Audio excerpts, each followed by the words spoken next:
Hi guys, AJ അച്ചായനും പിള്ളേരും എന്ന വ്ളോഗിലേക്ക് എല്ലാവർക്കും സ്വാഗതം. ഞാൻ അപേഷ് ജോസഫ്. ഇന്ന് നമ്മുടെ വീഡിയോയിൽ പറയുന്നത് ഒരു സ്പെഷ്യൽ വീഡിയോ ആണ്. ആദ്യം തന്നെ 250 ഡ്യൂക്കിൻ്റെ പെയിൻറ്റിങ്ങിനെ പറ്റിയാണ് നമ്മളിപ്പോൾ പറയാൻ പോകുന്നത്. സ്പെഷ്യൽ ടൈപ്പ്, ഇന്ത്യയിൽ തന്നെ ആദ്യമായിട്ട് ചെയ്യുന്ന ഒരു ക്വാളിറ്റി ടൈപ്പ് പെയിൻറ്റിംഗ് ആണ്. 2K മാർബിളൈസേഷൻ പെയിൻറ്റിങ് ഇന്ത്യയിൽ തന്നെ ആദ്യമായിട്ട് ചെയ്യുന്ന ടൈപ്പ് പെയിൻറ്റിംഗ് ആണ്. 2 ഗഡികൾ തൃശ്ശൂർ അമ്മാടം ഭാഗത്ത് ചെയ്യുന്നതാണ്. ആര്യേറ്റ്സ് കസ്റ്റംസ് എന്നാണ് അവരുടെ പേര്, അവരുടെ ഷോപ്പിൻ്റെ പേര്. അവർ അത്രയ്ക്ക് കസ്റ്റം ചെയ്യുന്ന പെയിൻറ്റിങ് ടൈപ്പാണ്. അതിൻ്റെ ക്വാളിറ്റി, ആ മാർബിൾ ടൈപ്പ് പെയിൻറ്റിങ്ങിൻ്റെ ക്വാളിറ്റിയെക്കുറിച്ചാണ് നമ്മളിന്ന് സംസാരിക്കാൻ പോകുന്നത്. നമുക്ക് ആദ്യം മാർബിൾ ടൈപ്പ് പെയിൻറ്റിങ് ചെയ്ത ആ ബൈക്കിൻ്റെ സെറ്റപ്പിലേക്ക് ഒന്ന് പോകാം. കമോൺ.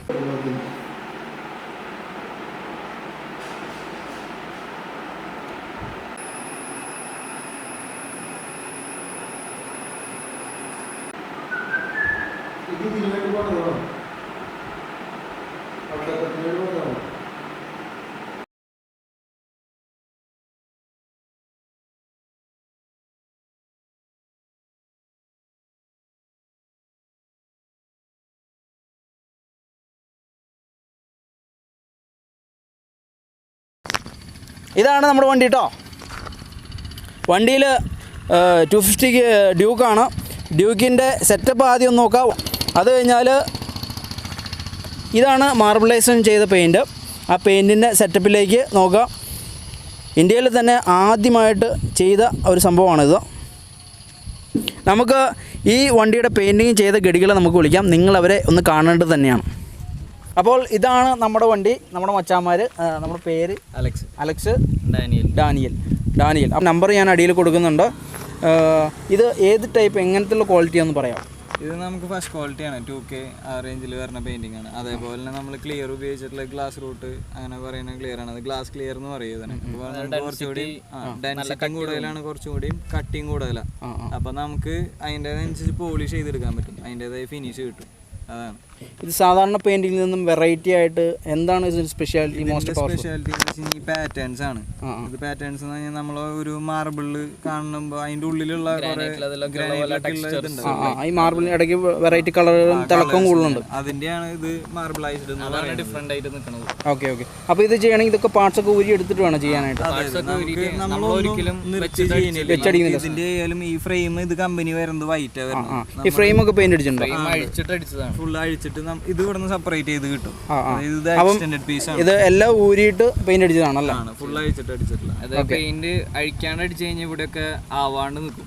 ഭയങ്കര അപാകതയാണ്. അത് കാരണം ഫുള്ള് അഴിച്ചിട്ട് തന്നെയാണ് ചെയ്യാറ്. അപ്പം അതിന്റെ ഒരു ഫുൾ ക്വാളിറ്റി നമുക്ക് വരണമെന്ന രീതിയിൽ ഫുൾ അഴിച്ചിട്ട് തന്നെയാണ് ഓരോ ഇടത്തും പെയിന്റ് അടിച്ചാണ് അല്ലേ? നമ്മൾ ചെയ്യുമ്പോൾ ഷോ ക്വാളിറ്റി എന്നുള്ള ലെവലിലേക്കാണ് ചെയ്യണത്. കാരണം നമുക്കിപ്പോൾ ഞാൻ പറഞ്ഞില്ലേ, നമ്മൾ ഇൻസ്റ്റ വഴിയോ അല്ലോ വേറെ ആഡ് വഴിയോ നമ്മൾ ഇതുവരെ പ്രൊമോഷൻ ചെയ്തിട്ടില്ല. നമുക്ക് വന്നിട്ടുള്ള വർക്കൊക്കെ ഇതേപോലെ ചെയ്ത് പോയിട്ട് അവരുടെ ഭാഗത്തുനിന്ന് അല്ലെങ്കിൽ അവരുടെ വണ്ടി കണ്ട് ഇഷ്ടപ്പെട്ട് വരുന്നവരാണ് ഏറ്റവും കൂടുതൽ.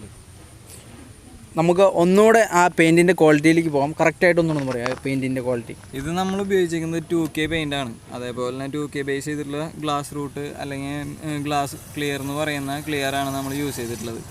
അതേപോലെ തന്നെ നമ്മൾ ഇത് അതിന് മുന്നേ കൊടുത്തിട്ടുള്ള അണ്ടർ കോട്ട് കവർ ചെയ്ത് പോകാനുള്ള ലെവലിലേക്ക് നമ്മൾ ക്ലിയർ ചെയ്ത് കയറ്റിയിട്ടുള്ളതാണ്. അതാണ് ക്ലിയറിന് ഇത്രയും ഡെൻസിറ്റി തോന്നുന്നത്. പിന്നെ അതേപോലെ തന്നെ ഇത്രയും വില കൂടി ക്ലിയർ ചെയ്യുന്നതോട് ഗുണം എന്ന് വെച്ച് കഴിഞ്ഞാൽ നമുക്കിത് പോളിഷ് ചെയ്തെടുക്കാൻ കുറച്ചുകൂടി എളുപ്പമാണ്. അതായത് മിറർ ഗ്ലോസ് എന്നുള്ള ലെവലിലേക്ക് ചെയ്തെടുക്കാൻ കുറച്ചുകൂടി എളുപ്പമാണ്. ഓക്കെ. സ്പോർട്സും കുറവാണ്. ഒരു പരപരപ്പുണ്ടാവും. അപ്പം ഞാൻ ചോദിക്കുന്നത്, നിങ്ങൾ പറഞ്ഞില്ലേ ഇന്ത്യയിൽ ആദ്യമായിട്ടാണ് ഈ പെയിൻറ്റിങ് ചെയ്യുന്നത്. അപ്പം എന്തുകൊണ്ടാണ് അങ്ങനെ ഒരു സംഭവം ഉണ്ടായത്? ഇന്ത്യയിൽ തന്നെ ആദ്യമായിട്ട് ഈ ടൈപ്പ് പെയിൻറ്റിങ് ഇപ്പോഴാണ് ചെയ്യുന്നത് എന്നുള്ള രീതി. ഇത് നമുക്ക് ചെയ്യാൻ കാരണം എന്ന് വെച്ച് കഴിഞ്ഞാൽ ഇപ്പോൾ ഓൾറെഡി നമ്മുടെ ഇവിടെ ക്രിസ്റ്റൽ, പിന്നെ ഇപ്പോൾ ഹൈഡ്രോ ഡിപ്പിങ് അങ്ങനത്തെ കാര്യങ്ങൾ കൂടി വന്നുകൊണ്ടിരിക്കുകയാണ്. അതാണ് ഇപ്പോഴത്തെ ട്രെൻഡിങ് ആയി നിന്നുകൊണ്ടിരിക്കുന്നത്. അപ്പോൾ നമ്മുടെ വണ്ടിയുടെ ഓണർ നമ്മുടെ അടുത്ത് വന്ന് പറഞ്ഞു അതിനൊരു ഡിഫറെൻ്റ് ആയിട്ട് അതിനൊരു ഡിഫറെൻ്റ് ആയിട്ട് ചെയ്യാൻ പറ്റുമെന്ന് ആൾ ചോദിച്ചു. അപ്പോൾ നമ്മൾ അവന് കാണിച്ചു കൊടുത്തു. അവനത് ആക്സെപ്റ്റ് ചെയ്യാൻ അവൻ ഓക്കെ ആയിരുന്നു. അവൻ ചെയ്തു. ഞാൻ ഒരു ഡെമോ പീസ് കാണിച്ചു കൊടുത്തു. അവൻ ഓക്കെ പറഞ്ഞു. അപ്പോൾ പിന്നെ നമ്മൾ അതിൽ തന്നെ ഫോർവേഡ് ചെയ്തു. ഓക്കെ. അപ്പം ഇതുകൊണ്ടൊക്കെ തന്നെയാണ് ഇന്ത്യയിൽ തന്നെ ഫസ്റ്റ് ക്വാളിറ്റി ഇത് കൂടി പെയിൻറ്റിംഗ് എന്ന് പറയുന്നത് അല്ലേ? അതാണ് ഇതിൻ്റെ ഇപ്പോഴത്തെ ഏറ്റവും വലിയ ഹൈലൈറ്റ്. ഇന്ത്യയിൽ തന്നെ ആദ്യമായിട്ടുള്ള വെറൈറ്റി ക്വാളിറ്റി പെയിൻറ്റിങ് അല്ലേ? 2Kയിലുള്ള മാർബിളൈസേഷൻ പെയിൻറ്റിങ്. അടിപൊളി. ബാക്കി ചക്രങ്ങളൊക്കെ ചെയ്തിട്ടുണ്ടാവും അല്ലേ? മറ്റേ ചക്രങ്ങളൊക്കെ നോർമൽ പെയിൻറ്റിങ് അല്ലേ? നമ്മൾ ചെയ്തതെന്ന് വെച്ച് കഴിഞ്ഞാൽ ആദ്യം നമ്മൾ കൺഫ്യൂസ്ഡ് ആയിരുന്നു, അതായത് ഗ്ലോസ് ചെയ്യണോ അതോ നമ്മൾ മാറ്റ് ചെയ്യണോ എന്നുള്ള കൺഫ്യൂഷൻ ആയിരുന്നു. പിന്നെ നമ്മൾ ഓൾറെഡി ഗ്ലോസ് ചെയ്തിട്ടുള്ളത് നമ്മൾ വെച്ച് നോക്കിയപ്പോൾ നമുക്ക് ഈ പാനലിലേക്ക് അധികം ഷോ വരുന്നില്ല, അവിടെ ഗ്ലോസ് ഫുള്ള് തിളങ്ങിയിരിക്കണ കാരണം. അപ്പോൾ നമ്മളത് സാറ്റിൻ ഫിനിഷ് കൊടുത്തു, ഫുൾ മാറ്റും അല്ല എന്നാൽ വെച്ചാൽ ഫുള്ളി ഗ്ലോസി അല്ല എന്നുള്ളൊരു ഫിനിഷ് കൊടുത്തു. അപ്പോൾ നമുക്ക് അവിടെ അത്യാവശ്യം ഷോയും ഉണ്ടെന്ന് വെച്ചാൽ വല്ലാണ്ട് ഓവറും അല്ല, ബോഡി പാനലിലേക്ക് ഫുള്ള് ഐസ് കിട്ടുകയും ചെയ്യും. ബോഡി പാനൽ നല്ല ഗ്ലേസിങ് ആയി നിൽക്കും, ചക്രങ്ങളും മറ്റേ ഫ്രെയിമുകളൊക്കെ ഇച്ചിരി ഡിമ്മായിട്ട് നിൽക്കും. ഓക്കെ ഓക്കെ ഓക്കെ എന്തായാലും സംഭവം അടിപൊളിയായിട്ടുണ്ട്. ഇതിന് എന്താണ് കോസ്റ്റ് വരുന്നതെന്ന് എന്ന് പറയാം. ഇത് ഇവൻ്റെ നമ്മൾ കസ്റ്റമായിട്ട് ഹെഡ് ലൈറ്റിൻ്റെ അകത്ത് ലൈറ്റും കാര്യങ്ങളും ചെയ്തിട്ടുണ്ട്. എല്ലാവരും നോക്കുക, ഹെഡ് ലൈറ്റിൻ്റെ വീഡിയോ ഞാൻ കാണിക്കുന്നുണ്ട്, നല്ല രസമാണ് സംഭവം കാണാനായിട്ട്.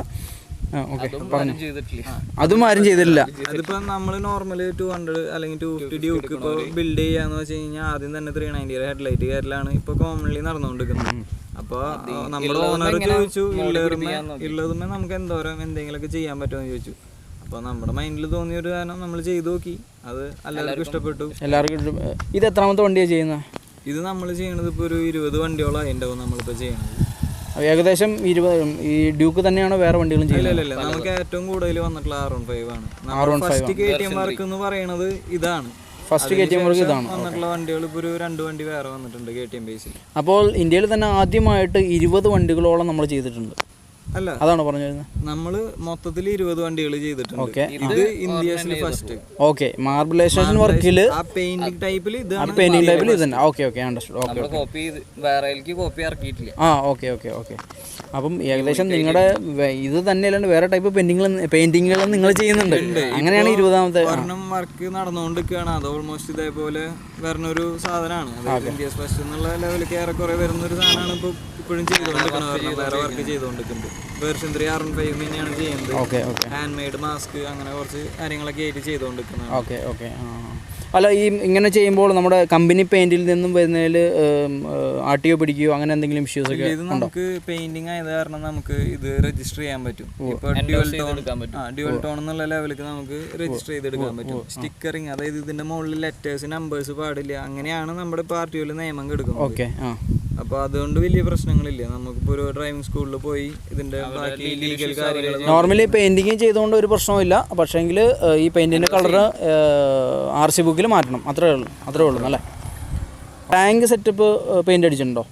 ഇല്ല, ഇത് നമ്മൾ ഓൾറെഡി ഉണ്ടായിരുന്ന പെയിന്റ്, വണ്ടിയിലുണ്ടായിരുന്ന പെയിന്റ് തന്നെയാണ്. അത് നമ്മളൊന്ന് പോളിഷ് ചെയ്ത് നമ്മളൊന്ന് ഫിനിഷ് ചെയ്ത് എടുത്തു എന്നുള്ളത്. കാരണം അതുമ്പോൾ നമുക്ക് വലിയ പ്രശ്നങ്ങൾ ഉണ്ടായിരുന്നില്ല. ചെറിയ ഇവിടെ മറ്റേ ബെൽറ്റൊക്കെ കുറഞ്ഞിട്ടുള്ള ചെറിയ സ്ക്രാച്ചസ് അല്ലാണ്ട് വേറെ പ്രശ്നങ്ങൾ ഉണ്ടായില്ല. നമ്മൾ പോളിഷ് ചെയ്തെടുത്തു. ഓക്കെ, എനിക്ക് ഇതിൽ ഈ വണ്ടിയിൽ ഏറ്റവും ഇഷ്ടപ്പെട്ടത് ഇതിൻ്റെ ഹെഡ്ലൈറ്റാണ്. ഹെഡ്ലൈറ്റ് ഒരു വെറൈറ്റി സൂപ്പർ ലുക്കായിട്ടുണ്ട്.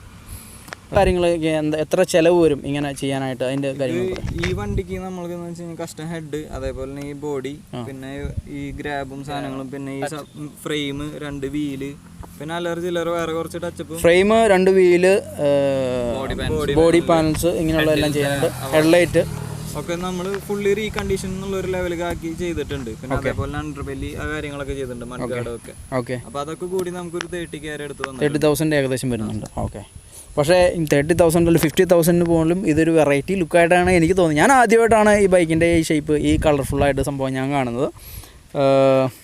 നമ്മുടെ ഈ KTM ഡ്യൂക്കിൻ്റെ മുതലാളി നമുക്ക് വിളിക്കാം. അവൻ നമ്മുടെ അടുത്ത് ഇവിടെ ഉണ്ട്. ബിൻഡോ എന്നല്ല പേര്? ബിൻഡോ. നമസ്കാരം ബിൻഡോ. അപ്പം ബിൻഡോയ്ക്ക് എങ്ങനെയാണ് ഈ ഐഡിയ വന്നത്, ഈ സംഭവം ഇങ്ങനെ ചെയ്യാന്നുള്ളത്? ഐഡിയ എന്ന് പറഞ്ഞു കഴിഞ്ഞാൽ അലക്സായിട്ട് തന്നെ നമ്മൾക്ക് സജസ്റ്റ് ചെയ്ത് തന്നതാണ്. അവൻ പല രീതിയിലുള്ള പെയിന്റിങ്ങൾ എനിക്ക് സജസ്റ്റ് ചെയ്ത് തന്നായിരുന്നു. പക്ഷേ ഏറ്റവും കൂടുതൽ എനിക്കിത് ഇഷ്ടപ്പെട്ടത് ഈ ഒരു പെയിന്റിങ്ങാണ്. സംഭവം എന്ന് പറഞ്ഞാൽ ഇന്ത്യയിൽ വേറെ ഇല്ല എന്ന് പറയുമ്പോൾ തന്നെ അതിൻ്റെ ഒരു വെറൈറ്റി. അപ്പം ഇന്ത്യയിൽ തന്നെ ഈ മാർബിളൈസേഷൻ പെയിന്റ് നിന്റെ വണ്ടിയിലാണ്? അപ്പോൾ അത് തന്നെ വലിയൊരു ക്വാളിറ്റിയാണ്. അത് തന്നെ അടിപൊളിയായിട്ട് ഒരു വെറൈറ്റി ആയിട്ട് നിൽക്കും മാർക്കറ്റിൽ. അതെ, പിന്നെ പറഞ്ഞാൽ ഇത് എത്രത്തോളം നമുക്ക് സക്സസ് ആവുന്ന ഒരു പേടി ഉണ്ടായിരുന്നു. പക്ഷേ അലക്സ് ഫസ്റ്റ് സ്റ്റെപ്പ് തുടങ്ങിയപ്പോൾ തന്നെ എനിക്ക് ഉറപ്പായിരുന്നു സംഭവം സെറ്റപ്പ് ആവുന്നു. പിന്നെ എന്ന് പറഞ്ഞാൽ അവൻ നല്ലോണം കഷ്ടപ്പെട്ടിട്ടുണ്ട്, നല്ല രീതിക്ക് ബിൽഡ് ചെയ്യാൻ തന്നെ. എന്താ പറയുക, നല്ല രീതിക്ക്. പിന്നെ എന്ന് പറഞ്ഞാൽ ഇവരുടെ ഏറ്റവും കൂടുതൽ നമ്മൾ എടുത്ത് കാണിക്കേണ്ട ഒരു സംഭവം എന്ന് പറഞ്ഞു കഴിഞ്ഞാൽ പെയിൻറ്റിങ്ങിൽ ഓരോ കാര്യങ്ങളും ഇപ്പോൾ നെട്ടഴിക്കണമെങ്കിൽ തന്നെ അവനെന്നെ വിളിച്ച് പറയും. അതൊരു വലിയൊരു ക്വാളിറ്റിയാണ്, നമ്മളെടുത്ത് പറയേണ്ട ഒരു കാര്യമാണ്. പിന്നെ പറഞ്ഞാൽ ഫിനിഷിങ് ഇതിൽ കണ്ടാൽ തന്നെ അറിയാൻ പറ്റും, പക്ക ഫിനിഷിംഗ് ആണ്. അതിലിപ്പോൾ വേറൊരു കോംപ്രമൈസ് ഇല്ല. അത് യൂസ് ചെയ്യണ പെയിൻറ്റിങ്ങുകളായിക്കോട്ടെ, അതുപോലെ തന്നെ വേറെ എന്തായാലും അതിൻ്റെ ക്വാളിറ്റിയിലൊന്നും ഒരു കോംപ്രമൈസ് ഇല്ല. പിന്നെന്ന് പറഞ്ഞാൽ നല്ല ഹാപ്പിയാണ്. പിന്നെന്ന് പറഞ്ഞാൽ എല്ലാവരും നല്ല റിവ്യൂസാണ് പറയണത്. ആരും മോശം, ഇപ്പോൾ ചേട്ടൻ തന്നെ പറഞ്ഞല്ലോ, നമുക്ക് ഹാപ്പിയാണ്. നല്ലൊരു പെയിൻറ്റിങ് അതുകൊണ്ടാണ് നമ്മൾ വീഡിയോ എടുക്കുന്നത് തന്നെ. അപ്പോൾ എന്ന് പറഞ്ഞു കഴിഞ്ഞാൽ ആ പോപ്പുലാരിറ്റി നമുക്ക് ഇഷ്ടപ്പെട്ടു, പറയാൻ പറ്റില്ല, പറയാണ്ടിരിക്കാൻ. ഞാൻ ചോദിക്കുന്നത് ഈ 30,000 രൂപയ്ക്ക് ഉള്ള ഒരു പെയിൻറ്റിങ് ആയിട്ട് സെറ്റപ്പ് ആയിട്ട് നിനക്ക് തോന്നുന്നുണ്ടോ? ശരിക്കും പറഞ്ഞാൽ നമ്മൾ യുണീക്ക് ആകുമ്പോൾ അതിന് വിലയില്ലല്ലോ, വില മതിക്കാത്തതല്ലേ. അതിപ്പോൾ വേറെ ഇന്ത്യയിൽ തന്നെ ആദ്യമായിട്ട് ഒരു സംഭവം ചെയ്യുമ്പോൾ തന്നെ അതിൻ്റെ വില നോക്കിയിട്ട് കാര്യമില്ല അതിൽ. പിന്നെ ഇതിലിപ്പോൾ ആര് ചെയ്ത് കഴിഞ്ഞാലും എന്താ പറയുക, നമ്മൾ പറയണതിൻ്റെ അപ്പുറത്തേക്കാണ് അതിൻ്റെ വില. അതായത് ഇവിടെ ആദ്യമായിട്ട് വരുമ്പോൾ അല്ലെങ്കിൽ ആദ്യമായിട്ട് വരുമ്പോൾ അത് നമ്മളിടുന്നതാണ് അതിൻ്റെ വില. അതന്നെ അതന്നെ ഈ സംഭവത്തിന് ഇപ്പോൾ ഞാൻ നോക്കിയിട്ട് വില മതിക്കാനാവില്ല. കാരണം വെച്ചാൽ ഇത് ക്രിസ്റ്റൽ രത്നക്കല്ല് തിളങ്ങുന്ന പോലെയാണ് സംഭവം തിളങ്ങിക്കൊണ്ടിരിക്കുന്നത്. അതിൻ്റെ വീഡിയോയിൽ കാണുമ്പോൾ തന്നെ അറിയാം അത്ര തിളക്കമാണ്. ഇപ്പം ഓൾറെഡി 6 o'clock ആയി സമയം. അതിൻ്റെ കുറച്ച് ഡാർക്ക് ആയിക്കൊണ്ടിരിക്കുകയാണ് നമ്മൾ ഈ വീഡിയോ എടുത്തുകൊണ്ടിരിക്കുമ്പോൾ തന്നെ. അതുകൊണ്ടാണ് ഒരു ഗ്ലേസിങ് ഇല്ലാത്തത്. അല്ലേ, പിന്നെ ഇത് ഈ കളറിൻ്റെ വേറൊരു സ്പെഷ്യാലിറ്റി എന്ന് വെച്ച് കഴിഞ്ഞാൽ നമുക്ക് ലൈറ്റ് അടിക്കുന്നതിനനുസരിച്ച് ആ കളർ ഇങ്ങനെ മാറിക്കൊണ്ടിരിക്കും. രാത്രിയിൽ റെഡിന്ന് മാറല്ല, ബ്രൈറ്റ്നസ് മാറിക്കൊണ്ടിരിക്കും. അതായത് ക്യാൻഡി കളറാണ് നമ്മൾ ഇതിൽ യൂസ് ചെയ്തിട്ടുള്ളത്. അപ്പോൾ നമ്മൾ ഏറ്റവും കൂടുതൽ ലൈറ്റ് അടിക്കുന്ന സ്പോട്ടിൽ നല്ല ബ്രൈറ്റ് ആയിട്ട് നിൽക്കും. എന്ന് വെച്ചാൽ ലൈറ്റ് ഇല്ലാത്തടത്തേക്ക് അങ്ങനെ ഡാർക്കായി പോയി ബിൻ്റെ വണ്ടിയുടെ പിക്ചേഴ്സൊക്കെ കൂട്ടുകാരെ കാണിച്ചിട്ടുണ്ടോ? നമ്മൾ പ്രൊമോ തന്നെ ചെയ്തിറക്കിയായിരുന്നു. പിന്നെ നല്ല രീതിയിൽ റിവീൽ ചെയ്തിരുന്നു. അത് തൃശ്ശൂർ ഓസോണിലാണ് നമ്മൾ ചെയ്തിരുന്നത്. അപ്പോൾ കുറേ ഫ്രണ്ട്സൊക്കെ വന്നായിരുന്നു. അതുപോലെ തന്നെ ലൈവൊക്കെ അവർക്ക് എന്താണ് അഭിപ്രായം പറഞ്ഞത്? അടിപൊളിയെന്ന് തന്നെയല്ലേ പറയുന്നത്. അതിൽ വേറെ അസൂയുള്ളവർക്കല്ലാണ്ട് വേറെ ഒരു രീതിയിൽ നമ്മളെ കുറ്റം പറയാൻ പറ്റില്ല. പക്ഷേ എനിക്ക് 100% ഉറപ്പുണ്ട്. അപ്പോൾ പിന്നെ ഈ കളറായാലും സംഭവം നല്ല റിച്ച് ലുക്കാണ്. പിന്നെ എന്ന് പറഞ്ഞാൽ ക്വാളിറ്റി ആയാലും മോശം പറയാൻ പറ്റില്ല. കോൺഫിഡൻസ് ഉണ്ട്. എനിക്ക് ഈ വണ്ടി കണ്ടപ്പോൾ സ്പെഷ്യൽ ലുക്ക് തോന്നി. അതുകൊണ്ട് തന്നെയാണ് ഞാനും ഇതൊരു വീഡിയോ എടുക്കാമെന്ന് സെറ്റപ്പ് ആക്കാമെന്ന് വിചാരിച്ചത്. നമ്മളതുകൊണ്ടുള്ളത് ചെയ്തത്. അതന്നെ എന്തായാലും എനിക്ക് സ്പെഷ്യലി വണ്ടി ഇഷ്ടപ്പെട്ടു. അപ്പോൾ വണ്ടി എല്ലാവർക്കും ഇഷ്ടപ്പെട്ടെന്ന് വിചാരിക്കണം. അപ്പോൾ എന്താ പറയുക, ഇനിയും അപ്ഡേറ്റ്സും കാര്യങ്ങളൊക്കെ പുള്ളിയുടെ ചാനലിൽ വരും. അപ്പോൾ നിങ്ങൾ കാണുക. മച്ചന്മാരെ, പുള്ളിക്കും ഒരു ചാനലുള്ളതാണ്. ഞാൻ പറഞ്ഞ പോലെ യൂട്യൂബ് ചാനലുണ്ട്. എന്നെക്കാളും വളരെയധികം സബ്സ്ക്രൈബേഴ്സ് ഉള്ളൊരു ടീമാണ്. ഓറഞ്ച് റെയിനോ എന്ന് പറഞ്ഞിട്ടൊരു സംഭവമാണ്. പുള്ളി ബൈക്കുകളെക്കുറിച്ചും യാത്രകളെക്കുറിച്ചൊക്കെയാണ് ചെയ്തുകൊണ്ടിരിക്കുന്നത്. എല്ലാവരും സബ്സ്ക്രൈബ് ചെയ്യുക, മാക്സിമം ഷെയർ ചെയ്യുക, ലൈക്കൊക്കെ അടിക്കുക, പുള്ളിയുടെ എൻ്റെയിലും ചെയ്യുക. അല്ല, പുള്ളിയുടെ ഇഷ്ടപ്പെട്ടില്ലെങ്കിൽ എൻ്റെ ചെയ്താൽ മതി. മച്ചാന്മാരെ, ഇതിൽ ടോപ്പ് സൈഡിലുള്ള പെയിൻറ്റിങ് വർക്ക് മാത്രമല്ല, ഇതിൻ്റെ സൈഡിലേക്ക് പോകുമ്പം മഡ് ഗാർഡയിൽ പെയിൻ്റ് അടിച്ചിട്ടുണ്ട്, മാർബിളൈസേഷൻ ചെയ്തിട്ടുണ്ട്, തിളങ്ങി നിൽക്കുന്നുണ്ട്. പിന്നെ ഹെഡ്ലൈറ്റിൻ്റെ ഭാഗത്തുള്ളത് ഇങ്ങോട്ട് വന്നുകൊണ്ടുകൂടാ. രാത്രിയിൽ ലൈറ്റ് ഇട്ട് കഴിഞ്ഞാൽ ഹെഡ്ലൈറ്റ് കാണാൻ പോരിയാണ്. അതുകൊണ്ട് ഒരു വെറൈറ്റി ലുക്കായിട്ട് നോക്കി. റെഡിഷിൽ അതിൽ മാർബിളിൻ്റെ ടൈപ്പ് കളറും സെറ്റപ്പായിട്ടുണ്ട്.